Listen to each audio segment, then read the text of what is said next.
الرحمن الرحیم ابو ذر الغفاری رضی اللہ تعالی عنہ مشہور صحابی ہیں. نام ان کا جندب بن جنادہ ہے. کیا ہے؟ جندب بن جنادہ. یہ ابو ذر غفاری رضی اللہ تعالیٰ عنہ کا اصلی نام ہے. ابو ذر تو کنیت ہے. ابو ذر تو کنیت ہے اور نام ان کا جندب بن جنادہ ہے. محمد رسول اللہ صلی اللہ علیہ وسلم کا ان کے بارے میں فرمان جو ہے دیکھیے وہ کتنا قیمتی، کتنا خوبصورت. آقا نامدار حبیب خدا محمد مصطفیٰ صلی اللہ علیہ وسلم اگر کسی شخص کی اتنی تعریف کریں تو اندازہ لگائیے کہ اس کا مقام خدا تعالیٰ کے یہاں کتنا عظیم الشان ہوگا. ما قلت الغبراء ولا اضلت الخضراء من رجل اصدق من ابی ذر. ابو ذر رضی اللہ تعالی عنہ سے سچے انسان کو زمین نے اٹھایا نہیں، آسمان نے اس پر سایہ نہیں کیا. ابو ذر غفاری رضی اللہ تعالی عنہ سے سچے انسان کو زمین نے اٹھایا نہیں، یعنی ان سے سچا انسان زمین پر چلا نہیں اور ان سے سچے انسان پر آسمان کا کبھی سایہ نہیں پڑا. کتنی اعلیٰ سند دی. اور محمد رسول اللہ صلی اللہ علیہ وسلم سند دے رہے ہیں. فارغ ہونے والے مولویوں کو سند دی جاتی ہے نا. کیا لکھتے ہیں؟ ان کے اخلاق اچھے رہے. کان طیب الخلق حسن الخلق، چاہے رہے ہوں یا نہ رہے ہوں. سند میں یہی لکھ کے دیا جاتا ہے.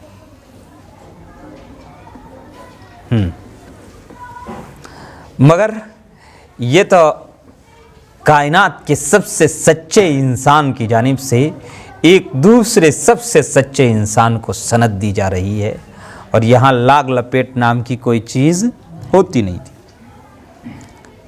جو ہوتا تھا بالکل درست ہوتا تھا. ما قلت الغبراء، غبراء کس کو کہتے ہیں؟ زمین کو. ولا اضلت الخضراء، خضراء درخت کو بھی مراد ہو سکتا ہے. یہاں پر خضراء ہرے چیز کو، ہرے کو کہتے ہیں، تو ہرے سے مراد کوئی درخت لے سکتے ہیں، درخت بھی کہہ سکتے ہیں. تو صورت پہ ترجمہ ہوگا زمین نے ابو ذر غفاری رضی اللہ تعالیٰ عنہ سے سچے انسان کو اٹھایا نہیں، اور کسی درخت نے ابو ذر غفاری رضی اللہ تعالیٰ عنہ سے سچے انسان پر سایہ نہیں کیا. یعنی کوئی انسان ابو ذر سے سچا کسی درخت کے سائے میں نہیں بیٹھا، اور ابو ذر سے سچا انسان زمین پر چلا نہیں. یہ محمد رسول اللہ صلی اللہ علیہ وسلم کا فرمان تھا. حضرت ابو ذر غفاری رضی اللہ عنہ فی وادی ودان الذي يصل مکہ بالعالم الخارجی كانت تنزل قبیلۃ غفار. وادی ودان میں جو مکے کو باہر کی دنیا سے ملاتی ہے، قبیلہ غفار فروکش تھا. تنزل قبیلۃ غفار، قبیلہ غفار پڑاؤ ڈالے ہوئے تھا. کہاں؟ وادی ودان میں. کہاں؟ یہ وادی ودان کیسی وادی ہے؟ مکے کو باہر کی، یعنی مکے میں چاروں طرف پہاڑ، اور پہاڑوں کے بیچ میں سے ایک راستہ جو مکے والوں کے باہر کی دنیا میں جانے کے لیے اور باہر والوں کے مکے میں آنے کے لیے ایک وادی تھی. وادی کہتے ہیں پہاڑوں کے درمیانی راستے کو، چاہے وہ بالکل چھوٹا معمولی سنکڑا سا ہو یا پھر چوڑا ہو، اس کو وادی کہتے ہیں. تو اسی وادی میں قبیلہ غفار رہا کرتا تھا. اسی وادی میں قبیلہ غفار رہتا تھا. وكانت غفار تعيش من ذلك النزر اليسير الذي تبذله لها القوافل التي تسعى بتجارة قريش ذاهبة إلى بلاد الشام أو آيبة منها. اور یہ قبیلہ غفار اس معمولی سی رزق پر گزر اوقات کرتا تھا. من ذلك النزر اليسير، نظر کہتے ہیں معمولی سی چیز کو، اس معمولی سے رزق پر، اس معمولی سے مال پر گزر اوقات کرتا تھا جو قریش کے تجارتی قافلے ملک شام جاتے وقت اور ملک شام سے واپس آتے وقت ان کو دے دیا کرتے تھے۔ کون؟ مکے کے تجارتی قافلے جو ملک شام جایا کرتے تھے اور پھر واپس آیا کرتے تھے، تو جاتے وقت اور آتے وقت ان کو کچھ دے دیا کرتے تھے، معمولی سی، ہر قافلہ آنے والا معمولی سا رزق، معمولی سا مال ان کو دے دیا کرتا تھا، اور یہ دیتے اس لیے تھا کہ ان کی شرارتوں سے، بدمعاشیوں سے محفوظ رہیں۔ کیوں دیتے تھے؟ بدمعاشی سے، شرارت سے۔ قافلہ چلتا تھا تو ظاہر ہے پورا مکہ نہیں اٹھ کر کے آتا تھا، 10 لوگ، 15 لوگ، 20 لوگ، 25 لوگ، اور ادھر یہ قافلہ، یہ جو قبیلہ تھا بڑا لمبا چوڑا قبیلہ تھا، تو بہت سارے لوگ تھے، پاس سے گزرتے وقت اگر لوٹنا چاہتے تو سب لوٹ لیتے، مگر پھر ایک ناخوشگوار صورتحال پیدا ہوتی، لڑائی ہوتے، جھگڑے ہوتے وغیرہ وغیرہ۔ اس لیے کیا کرتے تھے، مکے کے جو بڑے بڑے تاجر لوگ تھے، جن کی تجارت ملک شام میں اور یمن میں اور ادھر ادھر ہوا کرتی تھی، جب یہ تجارتی سفر پر نکلتے تھے اور واپس لوٹتے تھے مال کما کر کے، تو کچھ ان کو دے دیا کرتے تھے تاکہ راستہ مامون رہے۔ وَرُبَّمَا عَاشَتْ مِنْ قَطْعِ الطَّرِيقِ عَلَى هَذِهِ الْقَوَافِلِ، اگر نہیں دیتے تو بسا اوقات انہی قافلوں کو لوٹ کر کے زندگی گزارتے تھے۔ قطع الطریق علی هذه القوافل، قطع الطریق کا مطلب کیا ہوتا ہے؟ ڈاکہ ڈالنا، اور بسا اوقات انہی قافلوں پر ڈاکہ ڈال کر کے یا انہی قافلوں پر انہی قافلوں کو لوٹ کر کے زندگی گزارا کرتا تھا۔ اذا ہی لم تعطها ما یرضیها، اگر یہ قافلے انہیں ان کی رضا کی چیزیں، ان کی پسند کی چیزیں جتنی یہ چاہتے وہ نہ دیتے، تو اگر قافلے نہیں دیتے تو لوٹ لیتے تھے، اس لوٹ کے ڈر سے قافلے دے دیا کرتے تھے۔ وَكَانَ جُنْدُبُ بْنُ جُنَادَةَ الْمُكَنَّى بِأَبِي ذَرٍ وَاحِدًا مِّنْ أَبْنَاءِ هَذِهِ الْقَبِيلَةِ، جندب بن جنادہ جن کی کنیت ابو ذر ہے، اسی قبیلے کے فرزندوں میں سے ایک فرزند تھے۔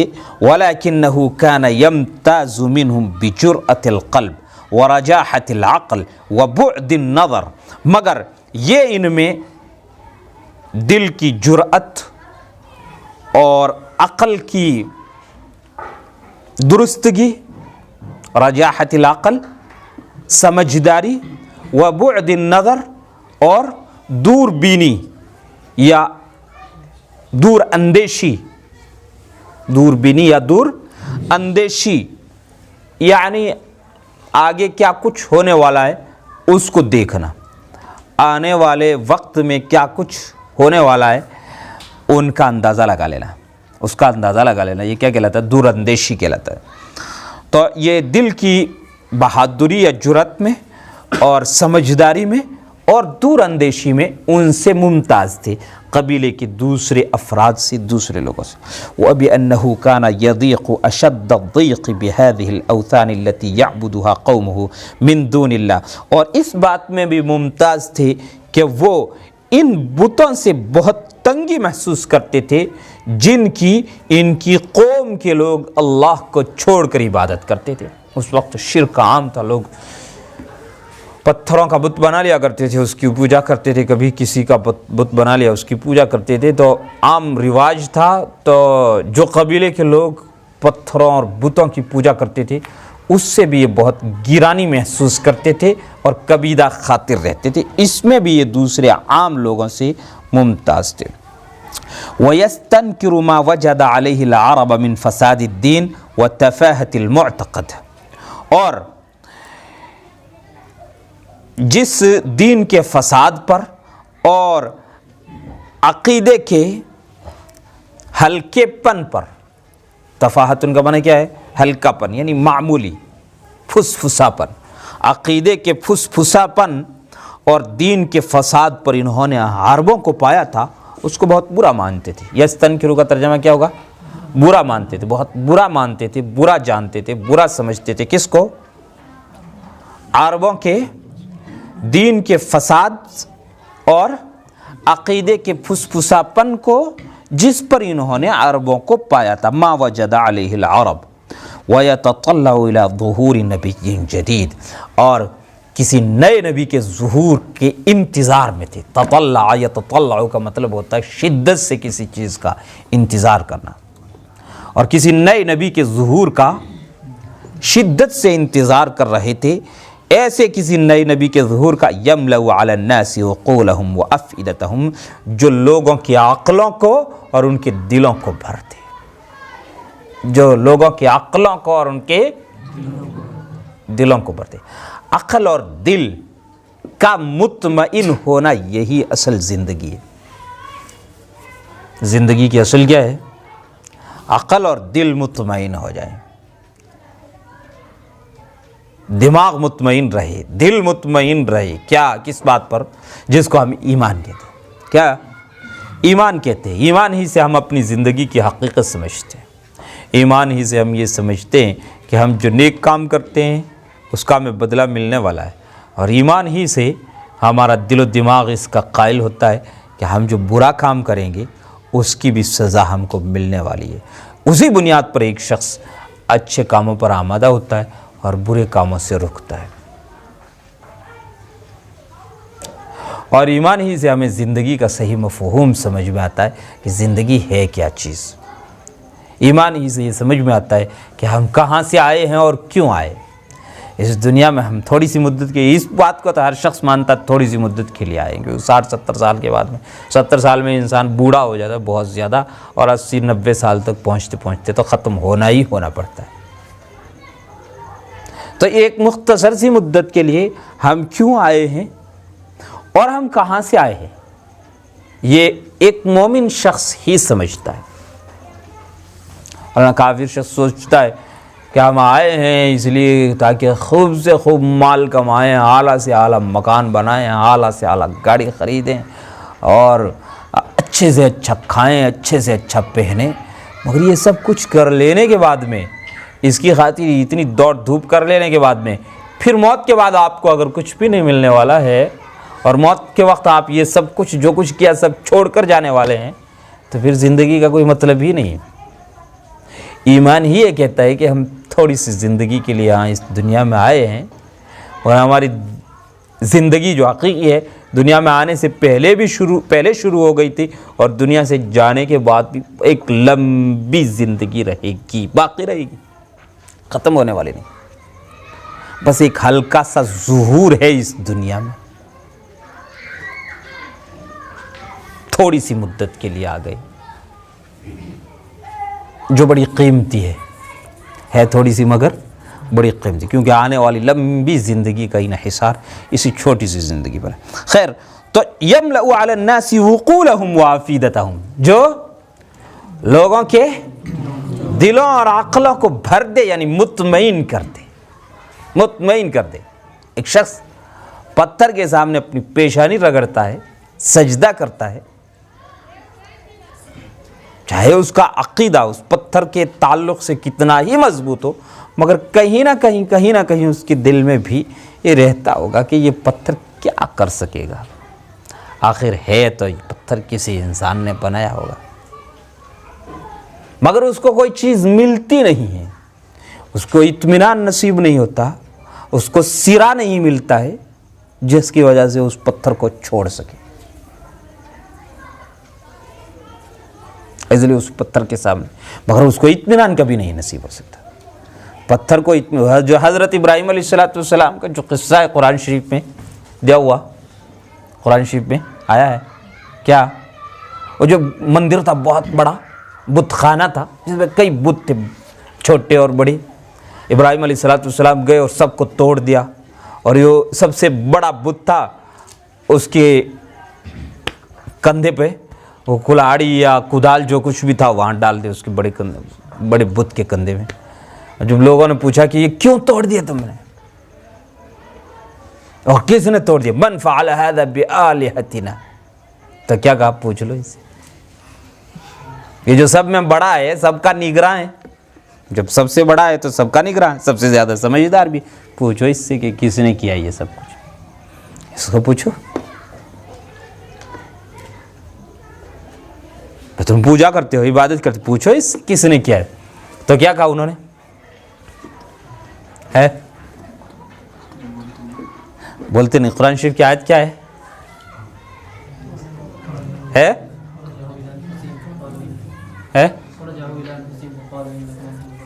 نہیں، وہ تو بات کی آیت ہے. اس سے پہلے کیا؟ اس سے آگے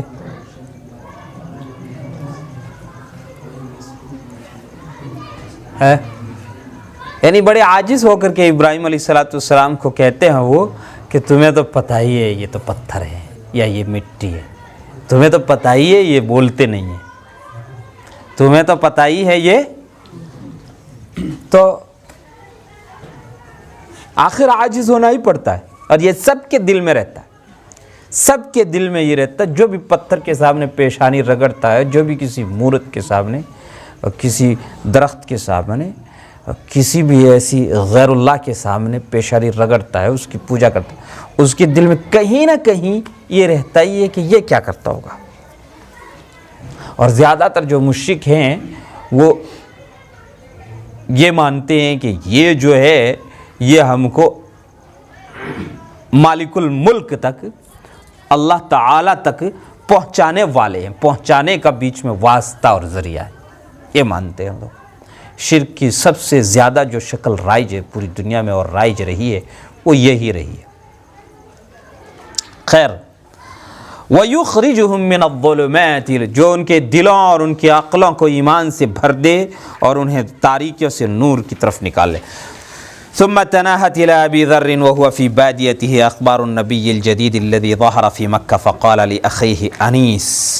پھر ابو ذر غفاری رضی اللہ تعالیٰ عنہ کے پاس بھی، جبکہ وہ اپنے بادیے میں تھے. وَهُوَ فِي بَادِيَتِهِ، جبکہ وہ اپنے بادیہ. بادیہ کس کو کہتے ہیں؟ دیہات. کس کو کہتے ہیں؟ دیہات. وہ دیہات جہاں 5-7 گھروں، 8-10 گھروں، 15-20 گھروں، شہر نہ ہو، شہر نہ ہو، اسے بادیتن کہتے ہیں. اس نئے نبی صلی اللہ علیہ وسلم کی خبر پہنچی جس کا ظہور مکہ میں ہوا تھا، تو انہوں نے اپنے بھائی انیس سے کہا انطلق لا ابا لک الی مکہ. لا ابا لک یہ کہا کرتے تھے، کبھی مدح کے لیے بھی استعمال کیا جاتا تھا اور کبھی ذم کے لیے بھی استعمال کیا جاتا تھا، اور یہاں پر مدح مراد ہے. کیا لا ابا لک کا مطلب تو کیا ہے؟ تیرا باپ نہ رہے، تیرا باپ نہ رہے. عام طور سے گفتگو میں کچھ نہ کچھ بولتے نا، یعنی خواہ مخواہ بول دیتے نا، کیا یعنی گالی والی نکال دیتے. میں یعنی نکالوں تو اچھا نہیں رہے گا. خواہ مخواہ ایک دم بڑی ہنسی خوشی سے باتیں کر رہے ہیں، مگر پھر بھی کیا کہتے ہیں نا، وہ ہنسی چیزیں کہہ دیتے ہیں. تو ایسے ہی عربی میں کیا کہتے تھے؟ انطلق لا ابا لک مکہ الی مکہ. کیا کہا؟ انیسیے سن رہا، مکے جا کے آ جاؤ. کیا کہا؟ مکے جاؤ.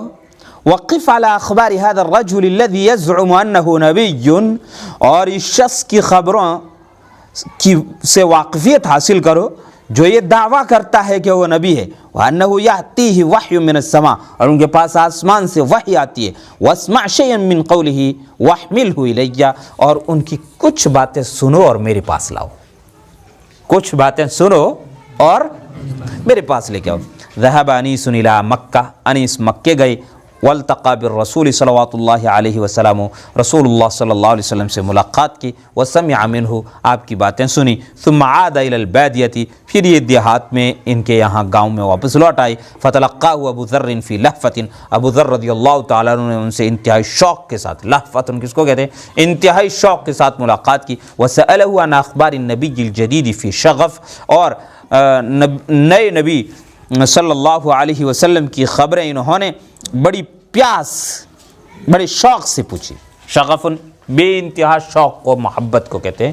بڑی شوق اور بڑی محبت کے ساتھ انہوں نے نئے نبی صلی اللہ علیہ وسلم کی خبریں پوچھی. فقال لقد رأيت والله رجلا يدعو إلى مكارم الأخلاق ويقول كلاما ما هو بالشعر. اور خدا کی قسم میں نے ایک ایسے شخص کو دیکھا ہے جو مکارم اخلاق کی دعوت دیتا ہے. میں نے ایک شخص کو دیکھا ہے جو مکارم اخلاق یعنی شریفانہ اخلاق، عمدہ اخلاق کی دعوت دیتا ہے، اور ایسا کلام کہتا ہے جو شعر نہیں ہے.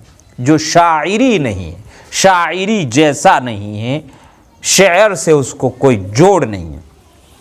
فقال له وماذا يقول الناس فيه، کہا لوگ اس کے بارے میں کیا کہتے ہیں؟ کیا کہا؟ لوگ اس کے بارے میں کیا کہتے ہیں؟ قدیم زمانے سے رواج رہا، قدیم زمانے سے رواج رہا کیا کہ اس کے آس پاس کے جو لوگ ہیں وہ اس کے بارے میں کیا کہتے ہیں۔ فقال یقولون انہ ساحر وکاہن وشاعر، یہ نہیں کہا کہ لوگ کہتے بڑا زبردست آدمی ہے، بہت اچھا آدمی ہے، یہ کسی کو کہا ہی نہیں، یہ کسی کو کہا ہی نہیں، چاہے کتنا ہی اچھا ہو، یہ سب نے نہیں کہا، سب نے نہیں کہا، کچھ نے کہا اور کچھ نے نہیں کہا، نبیوں کو بھی نہیں کہا، کسی کو نہیں کہا۔ تو کہا کہ انہ ساحر و کاہن و شاعر، کیا کہا؟ ساحر و کاہن و شاعر، وہ جادوگر ہیں، وہ جادوگر ہیں، وہ کاہن ہیں، جس کو ہمارے یہاں کہتے ہیں بھوپا، کیا کہتے ہیں؟ بھوپا، بھوپا یعنی جو غیب کی خبریں دیتے ہیں، جو غیب کی خبریں سناتے ہیں، اس میں شیاطین اور جنوں سے مدد مانگتے ہیں اور جادو وغیرہ کر کے پھر شیاطین کی مدد سے پوچھ لیتے ہیں کہ کیا ہوگا کیا نہیں ہوگا، اور شیطانوں کی ایک قسم ہوتی ہے خطرناک قسم کی، وہ ان چیزوں کی ٹوہ میں رہتے ہیں، وہ آسمانوں تک پہنچتے ہیں اور وہاں سے یہ کوشش کرتے ہیں کہ معلوم کریں کہ اللہ تعالیٰ کے یہاں سے کیا فیصلے ہو رہے ہیں، کل کے بارے میں، پرسوں کے بارے میں، آنے والے وقت کے بارے میں، مگر انہیں پتہ نہیں چلتا، مارے جاتے ہیں وہاں پہ، پٹائی ہوتی ہے بہت بری طرح سے، تب بھاگ جاتے ہیں وہاں سے۔ تو اس قسم کے شیاطین سے مدد لے لے کر کے ایک گروہ انسانوں کا ہوا کرتا ہے جو یہ کہتا ہے کہ کل ایسا ہوگا یا پرسوں ایسا ہوگا، یا مثلا آپ کی کوئی چیز گم ہو گئی، آپ کی کوئی چیز گم ہو گئی، آپ کسی پوچھنے کے لیے جاتے ہیں نا، مت جانا، مت جانا، ہاں اگر وہ شخص کافر ہو، صراحتاً کافر ہو تو مت جانا ہرگز، اور اگر وہ مسلمان عامل وغیرہ وغیرہ اس قسم کے ہوں تو ان سے بھی احتیاط کرنا، ہاں عموماً ان کو جو جن بتاتے ہیں وہ بھی جھوٹ بول جاتے ہیں، وہ بھی کیا کرتے ہیں، ان کو بھی تحقیق کرنی پڑتی ہے، مثلاً کہ یہ آپ جا کے کہیں میرے 5,000 روپے گم ہو گئے، تو وہ جو تعویذ وغیرہ کرنے والے ہیں وہ جن کی مدد مانگتے ہیں، تو وہ جن بھی جھوٹ بول دیتا ہے، کئی مرتبہ وہ خود جھوٹ بول دیتا ہے، اس کو شرارت سوجھتی ہے کہ لڑانا ہے، اس کو شرارت یہ سوجھتی ہے کہ لڑانا ہے، تو کیا کہہ دیتے ہیں کہ فاروق نے لیا ہے یا جمال الدین نے لیا ہے، تاکہ جس کے پیسے گم ہوئے وہ فاروق اور جمال الدین سے لڑتا رہے اور فتنہ بڑھتا رہے، شیاطین کا یہی کام ہے، اس لیے احتیاط کرنا، کوئی کافر شخص ہو تو اس کے پاس تو ہرگز نہیں جانا چاہیے ایسی چیزیں پوچھنے کے لیے، اور کوئی عملیات والا ہو، مولوی جو کرتے ہیں عام طور سے، ان سے بھی بچنا چاہیے۔ خیر، تو اسے کاہن کہتے ہیں۔ وہ شاعر کو تم جانتے ہو، شاعر جو زمانہ جاہلیت کے شعراء تھے، یا تو بدمعاش قسم کے شاعر ہوا کرتے تھے، یا پھر وہ بھی شعر گوئی میں جنات اور شیاطین سے مدد لیتے تھے۔ اس لیے قرآن شریف میں اللہ رب العزت نے کہا ہے انسانوں کو، کیا کہا ہے؟ نہیں، یوں کہا ہے کہ ایک صورت، اس کے مانند ایک صورت یا ایک آیت ہی لے آؤ اور پھر اس میں تم اپنے تمام مددگاروں سے مدد لے لو۔ تو وہ مددگار کون ہیں؟ وہی جنات اور شیاطین، جن سے اس زمانے کے شعراء مدد لیتے تھے۔ فقال ابو ذر واللہ ما شفیت لی غلیلا، خدا کی قسم تم نے میری پیاس نہیں بجھائی۔ کیا کہا؟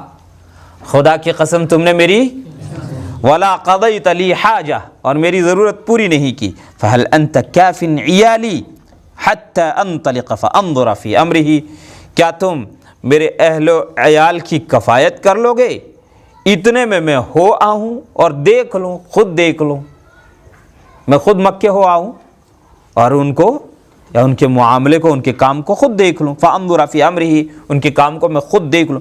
فقال نعم، آپ جائیے خوشی سے، میں آپ کے بال بچوں کا خیال رکھوں گا، ولیکن کن من اہل مکہ علی حذر، کیا کہا؟ حقیقت تک پہنچنا ہے تو مکے والوں سے بچ کے رہنا، حقیقت تک پہنچنا ہے تو مکے والوں سے بچ کے، مکے والے تو کیا کہیں گے؟ بڑا بدمعاش ہے، یہی کہیں گے۔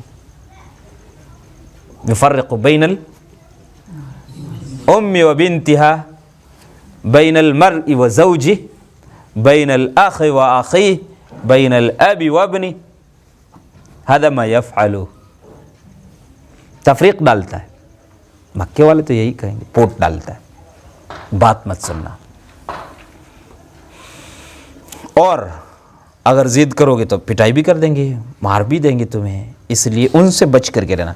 تزود ابو ذر لنفسہ، ابو ذر غفاری رضی اللہ تعالی عنہ نے اپنے لیے توشات تیار کیا، جن میں سچی طلب ہوتی ہے نا، بھوک ہوتی ہے۔ ابھی ان کے پاس محمد رسول اللہ صلی اللہ علیہ وسلم یا آپ کا کوئی مبلغ دعوت دینے کے لیے نہیں پہنچا تھا، بس اتنی سی خبریں پہنچی تھی کہ مکے میں ایک نئے نبی کا ظہور ہوا، ایک شخص کا ظہور ہوا جو یہ کہتا ہے کہ میں نبی ہوں اور اللہ تعالیٰ سے میرے پاس وحی آتی، بس اتنی ہی خبر پہنچی تھی۔ سچی طلب اور تڑپ ہوتی ہے تو پھر وہی رہنمائی کر دیتی ہے اور وہ لے جاتی ہے۔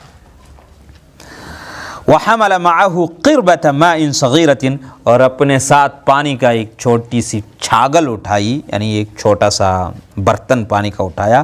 وَاتَّجَهَ مِنْ غَدِهِ إِلَى مَكَّةَ، اور آنے والے کل صبح مکے کا رخ کیا۔ یرید لقاء النبی صلی اللہ علیہ وسلم، نبی پاک محمد الرسول اللہ صلی اللہ علیہ وسلم کی ملاقات کے غرض اور مقصد سے، والوقوف علی خبرہ بنفسہ، اور خود اپنے طور سے آپ کی خبروں سے واقفیت یا آگاہی حاصل کرنے کے لیے۔ بلغ ابو ذر مکہ وہو متوجس خیفۃ من اہلہا، ابو ذر مکے پہنچے اور وہ وہاں والے لوگوں سے، وہاں کے لوگوں سے ڈر رہے تھے۔ فقد تناہت الیہ اخبار غضبۃ قریش لآلہتہم، اس لیے کہ ان کے پاس اخبار قریش کی غصے کی خبریں، قریش کے اپنے معبودوں کی خاطر غصے کی خبریں ان کے پاس پہنچ گئی تھی۔ وَتَنْكِيلِهِمْ بِكُلِّ مَنْ تُحَدِّثُهُ نَفْسُهُ بِاتِّبَاعِ مُحَمَّدٍ، اور ہر اس شخص کو عذاب اور سزائیں دینے کی خبریں پہنچ گئی تھی جس کے جی میں محمد الرسول اللہ صلی اللہ علیہ وسلم کی اتباع کا خیال گزرے۔ تُحَدِّثُهُ نَفْسُهُ کا مطلب ہے جس کا دل اس کو کہے کہ محمد صلی اللہ علیہ وسلم کی اتباع کر لو، تو لوگ اسی سے بائیکاٹ کر لیتے، بائیکاٹ کر لیتے اور اس کو سزائیں دیتے تھے، کہتے تم اس کی مانتے ہو۔ لذا کرہ ان یسأل احدا عن محمد، اسی وجہ سے انہیں ناگوار گزرا کہ محمد صلی اللہ علیہ وسلم سے کسی کے بارے میں سوال کرے، پوچھیں۔ لأنه ما كان يدري أيكون هذا المسؤول من شيعته ام من عدوه، اس لیے کہ انہیں نہیں معلوم کہ جس شخص سے پوچھا جا رہا ہے یہ محمد الرسول اللہ صلی اللہ علیہ وسلم کی جماعت کے ہیں یا آپ کی دشمنوں کی جماعت سے ہے۔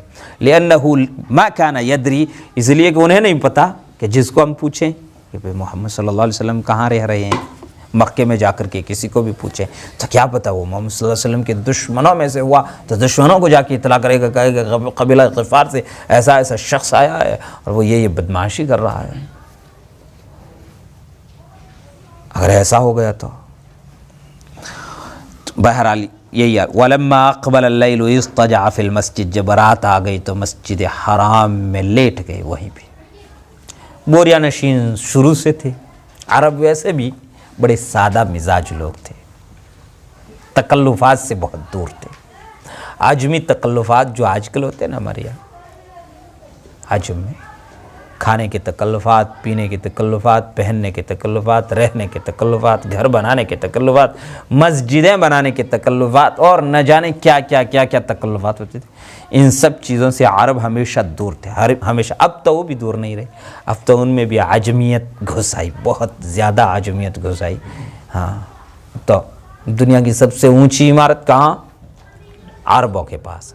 اور اب جو اس سے اونچی عمارت بننے والی ہے وہ بھی عربوں کے پاس وہ بن رہی ہے، اور اس سے بھی جو اونچی عمارت بننے والی ہے وہ بھی بن رہی ہے، وہ بھی عربوں کے پاس۔ ابھی برج خلیفہ ہے سب سے اونچی عمارت، اور اس سے چند میٹر اونچی جو عمارت بننے والی ہے وہ دبئی میں ہی بننے والی ہے، اور پھر وہ دنیا کی سب سے اونچی عمارت ہو جائے گی، اور وہ کچھ دن رہے گی دنیا کی سب سے اونچی عمارت، کیونکہ اس سے بھی جو اونچی عمارت بننے والی سعودی عرب میں جدہ میں وہ بن رہی ہے۔ تو یہ دبئی میں اب جو نئی بننے والی ہے یہ اس جدے والی سے پہلے بن کے تیار ہو جائے گی، اس لیے کچھ دن یہ دنیا کی سب سے اونچی عمارت رہے گی، اور کچھ سال کے بعد میں وہ جب جدہ والی بن کے تیار ہو جائے گی، 2030 تک کا بتا رہی ہے کہ 2030 میں جدے میں جو بننے والا عرب ٹاور ہے، ایسا کچھ نام ہے اس کا، وہ دنیا کی سب سے اونچی عمارت ہوگی۔ رسول اللہ صلی اللہ علیہ وسلم نے فرمایا تھا کہ بکریوں کے چرانے والے لوگ اونچی اونچی عمارتیں بنانے میں ہوڑ کرنے لگیں گے۔ تو اب یہ جو ہوڑ ہو رہی ہے کس میں ہو رہی ہے؟ انہی بکریاں چرانے والوں میں۔ یہ عرب کے لوگ سب بکریاں چرانے والے، اونٹ چرانے والے چرواہے لوگ تھے، سب چرواہے تھے۔ ان کا خاندانی جو پیشہ دھندا تھا، تیل کی برآمد ہوئی، تیل نکلا ہے تقریباً آج سے 100 سال پہلے، آج سے 90 سال پہلے تیل نکلا ہے، اس کے بعد سے عالمی تکلفات آئے۔ جب تک تیل نہیں نکلا تھا تب تک وہی خانہ بدوشانہ زندگی تھی، معمولی کھاتے تھے، معمولی پہنتے تھے، اور اللہ تعالیٰ کی عبادت کرتے تھے، حاجیوں کی خدمت کرتے تھے، اور حاجی جو لوگ ادھر سے ادھر سے خوشحال ملکوں سے جایا کرتے تھے وہ کچھ کھانے پینے کے لیے انہیں ہدیتاً تحفتاً صدقے کے طور پر، خیرات کے طور پر دیا کرتے تھے، اسی پر گزر اوقات ہوا کرتی تھی۔ مگر اب وہ سارے عالمی تکلفات ہیں ان کے یہاں، دنیا میں اور کہیں نہیں ہیں اتنے ان کے یہاں۔ خیر، ہم کیا کہہ رہے تھے؟ کہاں پہ تھے؟ ہاں، وَلَمَّا أَقْبَلَ اللَّيْلِ، جب رات آئی تو مسجد میں لیٹ گئے۔ فَمَرَّ بِهِ عَلِيُّ بْنُ أَبِي طَالِبٍ رَضِيَ اللَّهُ عَنْهُ، اب علی بن ابی طالب رضی اللہ تعالی عنہ کا ان کے پاس سے گزر ہوا۔ فَعَرَفَ أَنَّهُ غَرِيبٌ، علی رضی اللہ تعالی عنہ کو معلوم ہو گیا کہ یہ کوئی پردیسی ہے، کوئی مسافر ہے۔ غریب کا مطلب کیا ہے؟ کوئی مسافر ہے، کوئی اجنبی آدمی ہے، کوئی پردیسی ہے، باہر سے آیا ہوا۔ فقال، کہا، ہلم الینا ایھا الرجل، آ جاؤ، سنو، ایھا الرجل، آ جاؤ ہمارے گھر، آ جاؤ آج۔ فمضى معه وبات ليلته عنده، چل دیے ان کے ساتھ اور پوری رات ان کے پاس رہے۔ وفي الصباح حمل قربته ومزوده وعاد الى المسجد، اور صبح میں اپنی چھاگل، اپنا تھیلا اٹھایا اور مسجد دوبارہ آ گئے۔ اپنا وہ جو پانی کا تھا لوٹا وہ لیا، ومزوده، اور اپنی چھوٹی سی تھیلی جس میں توشہ تھا یعنی کھانے پینے کا سامان تھا وہ اٹھایا۔ وعاد دون ان يسأل احد منهما صاحبه عن شيء، دونوں میں سے کسی نے اپنے ساتھی کو کچھ بھی نہیں پوچھا، نہ حضرت علی رضی اللہ تعالیٰ عنہ ان سے پوچھا کہ کہاں سے آئے ہو اور کیوں آئے ہو، اور نہ انہوں نے حضرت علی رضی اللہ تعالیٰ عنہ سے پوچھا کہ میں وہاں سے آیا ہوں اور محمد صلی اللہ علیہ وسلم سے ملنا ہے، ان کا مکان کہاں ہے ذرا مجھے بتا دو۔ جبکہ مکان تو محمد رسول اللہ صلی اللہ علیہ وسلم کا اور حضرت علی کا کوئی الگ الگ تھا نہیں، ایک ہی جگہ پہ تھا، ہے نا، پوچھا نہیں کچھ، چل دی وہ۔ ثم قضى ابو ذر يومه الثاني دون ان يتعرف الى النبي صلی اللہ علیہ وسلم، ابو ذر غفاری رضی اللہ تعالی عنہ نے دوسرا دن بھی نبی صلی اللہ علیہ وسلم کو جانے پہچانے بغیر اسی طرح سے گزار دیا۔ فلما امسى، جب رات ہو گئی، اخذ مضجعه من المسجد، مسجد میں پھر اپنی جگہ لیٹ لیے۔ فمر به علی رضی اللہ تعالی عنہ، پھر علی رضی اللہ تعالی عنہ کا وہیں سے گزر ہوا۔ فقال له، کہا، اما آن للرجل ان يعرف منزله،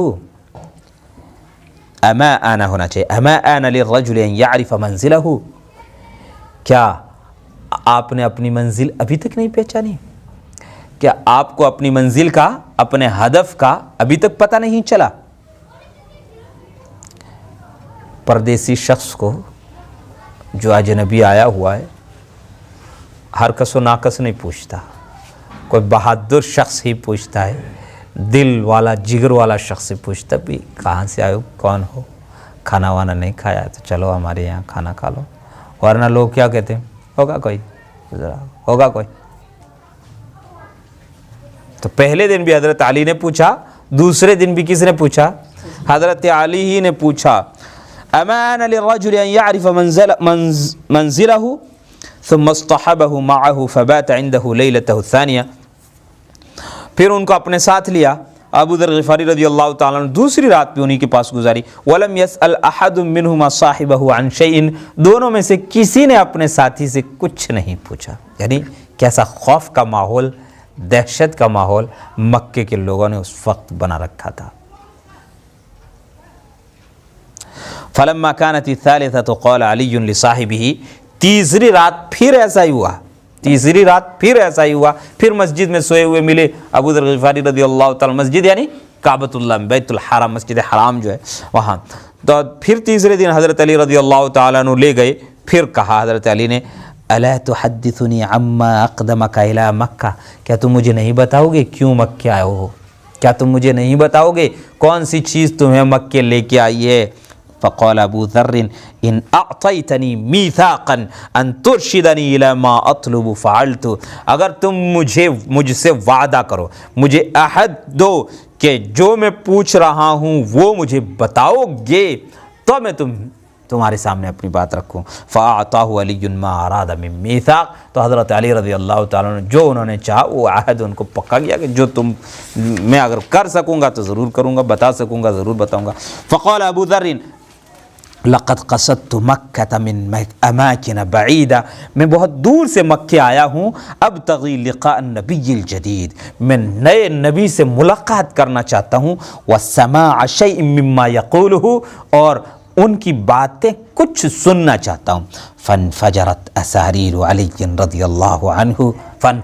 فانفرجت حضرت علی رضی اللہ تعالیٰ عنہ کا چہرہ کھل گیا. اندھے کو کیا چاہیے؟ دو آنکھیں. اندھے کو کیا چاہیے؟ دو آنکھیں. یہ تو سب سے پہلے جو محمد رسول اللہ صلی اللہ علیہ وسلم کی بات پر اور آپ کی اقوال پر اور آپ کی ذات پر ایمان لانے والے شخص حضرت علی رضی اللہ تعالیٰ. پڑھا ہوگا اپنے دینی تعلیم کی کتابوں میں، مردوں میں سب سے پہلے حضرت ابو بکر، اور عورتوں میں سب سے پہلے حضرت خدیجہ، اور لڑکوں میں سب سے پہلے حضرت علی رضی اللہ تعالیٰ عنہ. تو اور کیا چاہیے تھا؟ اگر دور سے کوئی شخص آتا ہے اور کہتا ہے میں نئے نبی محمد صلی اللہ علیہ وسلم سے ملنا چاہتا ہوں، ان کی باتیں کچھ سننا چاہتا ہوں، تو اور کیا چاہیے؟ فانفرجت اساریر علی رضی اللہ تعالیٰ عنہ. علی رضی اللہ تعالیٰ عنہ کا چہرہ خوشی سے کھل گیا. وقال واللہ انہ لرسول اللہ حقا. خدا کی قسم وہ اللہ کے سچے رسول ہیں. وانہ خدا کی قسم وہ ایسے ہیں، وہ یہ کہتے ہیں، وہ یہ کہتے ہیں. فاذا اصبحنا فتبعنی حیثما سرت. جب صبح ہو جائے تو میرے پیچھے پیچھے چلنا، جہاں میں جاؤں میرے پیچھے پیچھے، ساتھ ساتھ نہیں چلنا. مجھے سب جانتے ہیں لوگ کہ یہ علی ہے اور محمد صلی اللہ علیہ وسلم کے سگے چچا کا لڑکا ہے اور ان پر ایمان بھی لے آیا ہے.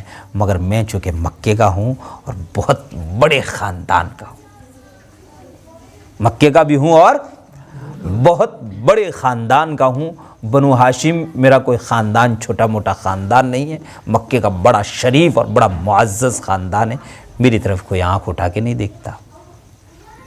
ہاں لیکن میرے ساتھ ساتھ چلو گے تو تمہارے لیے خطرہ ہے. کیا؟ تمہارے لیے خطرہ ہے، تمہیں کوئی کچھ کہے گا. فَإِن رَأَيْتُ شَيْئًا أَخَافُهُ عَلَيْكَ. اگر میں کوئی ایسی چیز دیکھوں گا جس سے مجھے تمہارے بارے میں اندیشہ ہو، اگر میں کوئی ایسی چیز دیکھوں جس سے مجھے تمہارے بارے میں ڈر ہو، وقفت کأنی اریق الماء. تو میں رک جاؤں گا. وقفت کا مطلب کیا ہے؟ تو میں ٹھہر جاؤں گا اس طرح جیسے میں پیشاب کر رہا ہوں. میں ایسے ٹھہر جاؤں گا گویا میں پیشاب کر رہا ہوں. پیشاب کروں گا نہیں، میں دیکھوں گا کہ یہاں خطرہ ہے. سامنے عتبہ آ رہا ہے، شیبہ آ رہا ہے، ابو جہل ابو لہب آ رہا ہے، ان کا کوئی گنڈا گماشتہ کوئی گرگا دیکھ رہا ہے ادھر ادھر سے ٹوہ میں لگا ہوا. ایسا اگر مجھے لگا تو میں پیشاب کرنے کے لیے بیٹھ جاؤں گا راستے کے کنارے پر. یعنی یہ حیلہ کروں گا میں، تم میرے پاس رکنا مت، آگے نکل جانا، آگے نکل جانا، تاکہ وہ یہ سمجھ جائے کہ علی کا اور اس کا کوئی رشتہ، کوئی جوڑ نہیں ہے، یہ ساتھ ساتھ نہیں ہے، علی اپنے راستے پر چل رہے، یہ اپنے راستے پر کہیں سے آئے کوئی چل رہا، کوئی اجنبی مسافر ہے جا رہا۔ فَإِن مَضَيْتُ فَاتْبَعْنِي حَتَّى تَدْخُلَ مَدْخَلِي، پھر جب میں چلوں تو تم میرے پیچھے پیچھے آ جانا، حَتَّى تَدْخُلَ مَدْخَلِي، یہاں تک کہ جہاں میں داخل ہو جاؤں وہیں تم بھی داخل ہو جانا، جہاں میں داخل ہو جاؤں وہیں۔ لم يقر لأبي ذر مضجع طوال ليلته شوقا إلى رؤية النبي صلی اللہ علیہ وسلم، یہ گفتگو تو رات میں ہو گئی تھی، جس وقت گھر آئے تھے اور لیٹنے لگے تھے اسی وقت یہ گفتگو تو ہو گئی۔ اب ابو ذر غفاری رضی اللہ تعالیٰ عنہ کو نبی کریم صلی اللہ علیہ وسلم کے دیدار کے شوق میں پوری رات نیند نہ آئی، قرار نہ ملا۔ لم یقر کا مطلب کیا ہے؟ قرار نہ ملا۔ صبح میں ملاقات ہوگی، زیارت ہوگی، نئے نبی کی محمد الرسول اللہ صلی اللہ علیہ وسلم کا دیدار ہوگا، کیسے ہوں گے، کیسے نہیں ہوں گے، کیسی ان کی باتیں ہوں گی، کیسا ان کا چہرہ ہوگا، یہ وہ جس طرح ہر شخص خیالوں میں کھو جایا کرتا ہے، اسی طرح ابو ذر غفاری رضی اللہ، چونکہ طلب سچی تھی، تڑپ سچی تھی، اس لیے، اور 3 دن 4 دن سے یہیں مکے میں پڑے تھے، ملاقات ہو نہیں رہی تھی۔ اب جب ملاقات ہو وقت آ گیا تھا۔ وَلَحْفَةً لِلِاسْتِمَاعِ شَيْءٍ مِّمَّا يُوحَىٰ بِهِ إِلَيْهِ، اور محمد صلی اللہ علیہ وسلم کی طرف ہونے والی کچھ وحی کے سننے کے شوق میں۔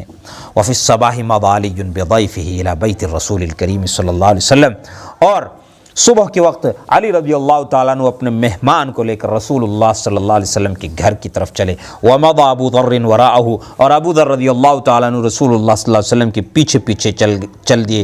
يَقْفُوهُ وَهُوَ لَا يَلْوِي عَلَىٰ شَيْءٍ، يَقْفُوهُ وَهُوَ لَا يَلْوِي عَلَىٰ شَيْءٍ، ان کے پیچھے پیچھے چلتے رہے اور وہ کسی جانب مڑ نہیں رہے تھے، حتیٰ، یعنی حضرت علی کے بالکل پیچھے چلے جا رہے تھے، حتیٰ دخل علی نبی صلی اللہ علیہ وسلم، یہاں تک کہ نبی پاک صلی اللہ علیہ وسلم کے پاس پہنچے۔ فقال ابو ذر السلام علیک یا رسول اللہ، کیا کہا؟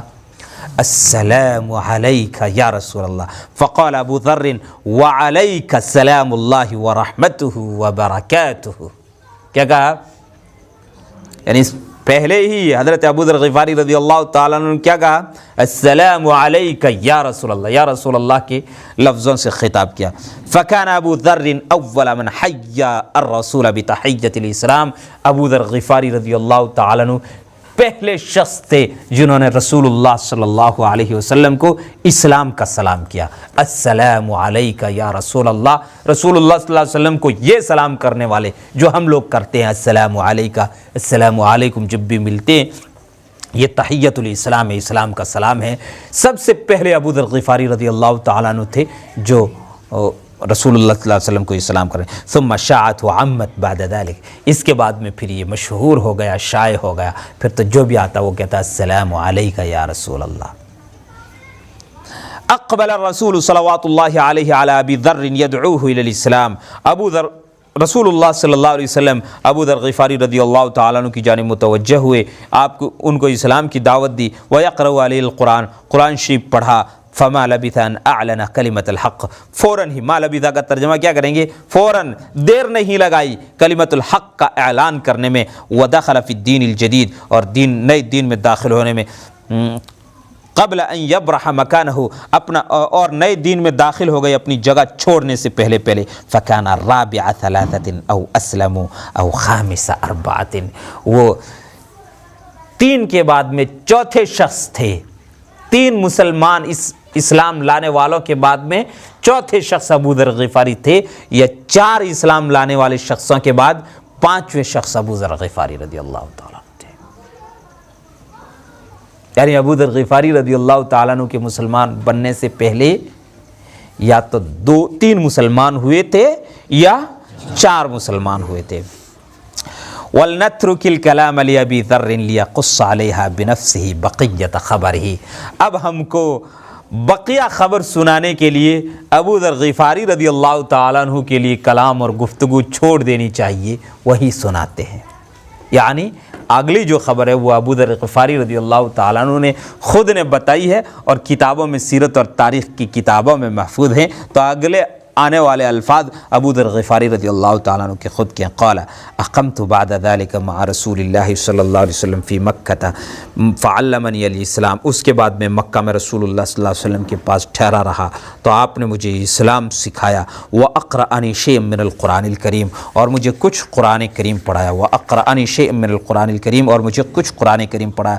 ثم قال علی، پھر مجھے کہا لا تخبر باسلامک احدا فی مکہ، مکے میں اپنے اسلام کے بارے میں کسی کو بتانا مت، مکے میں اپنے اسلام کے بارے میں کسی کو بتانا مت۔ ابھی ہم 5-6 لوگ ہیں، ابھی ہم 5-6 لوگ ہیں، کسی کو بتانا۔ فإنی اخاف علیک ان یقتلوک، مجھے ڈر ہے کہ وہ لوگ تمہیں قتل کر ڈالیں گے، مار ڈالیں گے۔ فقلت والذی نفسی بیدہ لا ابرح مکہ حتی آتی المسجد واصرخ بدعوۃ الحق بین ظہرانی قریش فسکت الرسول صلی اللہ علیہ وسلم۔ کیا کہا؟ خدا کی قسم، اس ذات کی قسم جس کے قبضے میں میری جان ہے، میں مکہ چھوڑنے سے پہلے مسجد میں آؤں گا اور مکے کے قریش کے درمیان میں چیخ کر چلا کر حق کی دعوت کا اعلان اور اظہار کروں گا۔ یہ کہا کس کو؟ رسول اللہ صلی اللہ علیہ وسلم کو کہا میں حق ہوں، میں حق ہوں، میں حق بات کا ماننے والا ہوں، جس بات کو میں حق مانتا اس کو کہوں گا اور کہہ کے جاؤں گا۔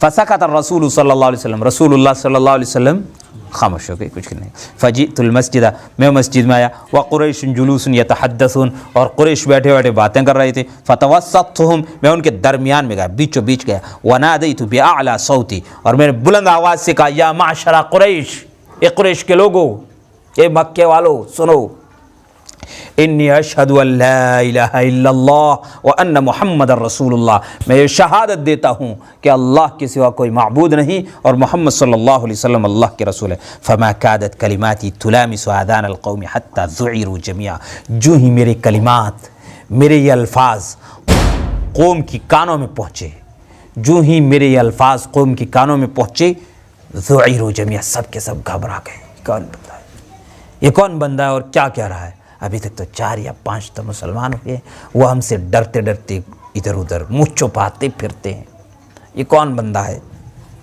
وَحَبُّوا مِن مَجَالِسِهِمْ جَمِيعًا، سب گھبرا کر اپنی مجلسوں سے اٹھے۔ وَقَالُوا عَلَيْكُمْ بِهَذَا الصَّابِي، اس بے دین کو پکڑ لو۔ صابی کس کو بولتے تھے؟ بے دین، یعنی جو آبا و اجداد کا دین چھوڑ دیتا تھا تو وہ ان کے نزدیک بے دین ہو جاتا تھا۔